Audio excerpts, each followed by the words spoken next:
I can tell you that almost at least once a week, someone calls me and says, hey, what I really want to do is I want to buy several homes, invest, and then I want to rent them and get this passive income. Hi, this is Alex Tomatovich with eXp Realty, Luxury Realty here in Florida Panhandle. And today I want to talk to you about rehabbing homes and making money in real estate during rehabs of homes. It's all nice to be able to want that, but how do you get there?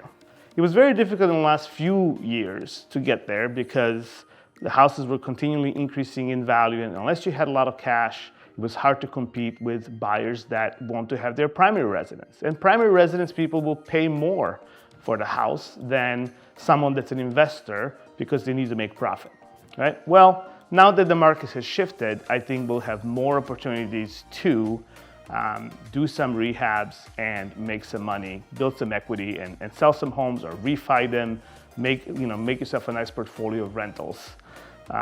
But first, here's what we need to do. I want to talk to you about the difference between flipping and rehabbing homes.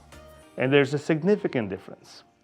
Flipping homes, what usually that means is you're buying a home and without doing much to that home, you're selling it at a profit. Flipping is very difficult unless you have a lot of cash on hand, and conventional lenders don't like it. That's why they put seasoning on title. You need to have the house for at least 4 to 6 months. You have to season that title before you can resell it. Because if you're buying a home at $200,000 and you're selling it for $240,000 the next day, that's speculative, right? That's how the banks look at it, the Fannie and Freddie banks at least. So, that's not what I'm talking about. I have friends that have made money in that business, in that model. But what I'm talking about is the way I made money and the way I like my customers to make money, which is through purchasing a home for a value, rehabbing that home, and then selling it at a profit. There are a few things that we need to establish before you can start doing that business. Number one, you do need to have some cash. You need to have at least 25% of whatever the homes you want to buy. So if you're living in the area where the majority of starter homes are $250,000, you would need $50,000 as a down payment on whatever that home that you're buying. And I'll tell you why that is. We'll go over it. The second thing you need is a relationship with a local bank.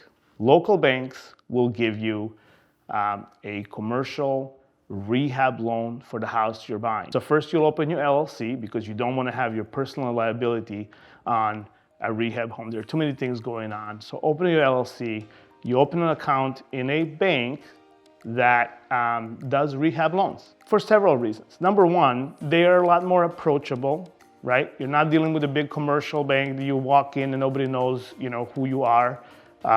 Local banks are much easier to work with. You tell them your business plan, and you put some money in the bank account, you open an LLC, and basically what they will do is they'll give you 75% of the purchase price, and most likely 100% of the rehab cost. You can negotiate that. Even if they give you 75% of the purchase price, 75% of the rehab cost, at least you're putting your own money to buy the home, but you're not putting your own money to rehab the home, if that makes sense. So we need some down payment. We talk about that. You need a commercial local banker. They will give you a rehab loan.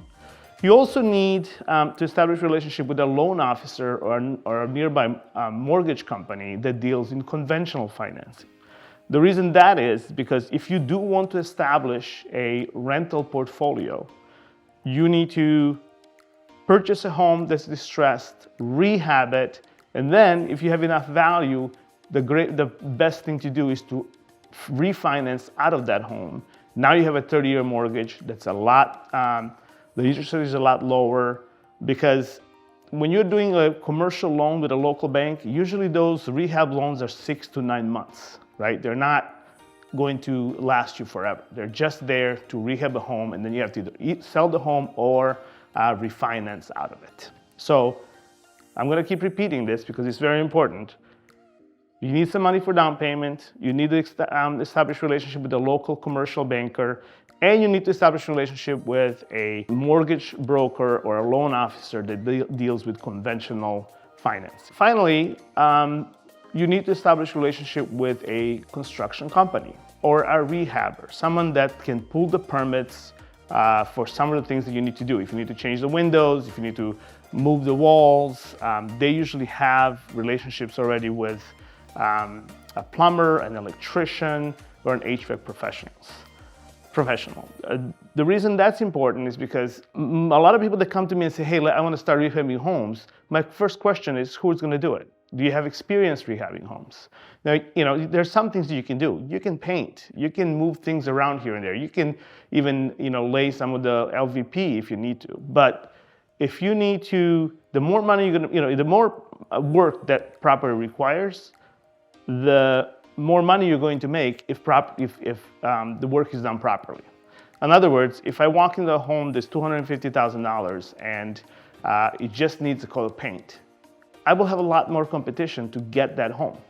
But if I walk into a house that's $250,000 and there's a lot of work that has to be done, and the windows have to be changed, and the granite has to be changed, and the kitchen has to be changed, and we need to maybe add a bathroom here and there, I'm not going to have that much competition. But you need to know from the relationship you have with the construction company how much they will cost, so we know what to offer. If you have all that in place, then we can talk and start looking for homes. When you're dealing with a realtor and you say, hey, this is the plan, this is what I want to do, I strongly recommend you sign a buyer's representation agreement with your realtor. It basically makes a commitment to the realtor from you and from you to that realtor. The last thing realtors want to do is to take you to 40 homes and to educate you on the entire market, just so that you can walk away and work with somebody else, right? And at the same time, you want a commitment from that realtor that they'll do the best job for you, they'll look for a house for you, and they won't lead you astray, right? So find somebody that's experienced, that wants to sign a buyer agreement with you, and tell them you're ready. Here's a pro tip. Speed wins when you're buying distressed homes. There are a lot of professionals out there that have done it before, and we all think that we are unique. We're all looking for a different house. So this is my special, that's my specialty.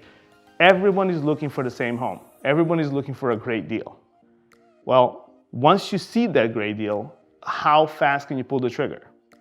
If you already have a commercial bank that you're working with, and you already established with your bank, hey, this is my down payment, this is the amount, you set up the scenario for them, you will be able to get that home quicker than someone that's, identified the home, and now they're going to the banker and say, hey, guess, I found this home. If you already established a relationship with the construction person and you've already discussed with them, hey, how much does it cost usually per square foot for a granite countertop, or to lay down the floor, or whatever you need to do, you can already see this home and calculate how much you need to put, how much money it will take to rehab it. So you are ready, right? So when we identify the home, it fits your criteria, we pull the trigger and you buy it. Speed wins. That's how I've purchased a lot of properties. A lot of my customers, they have done the rehab business, and they're creating their own portfolio. That's how they've done it.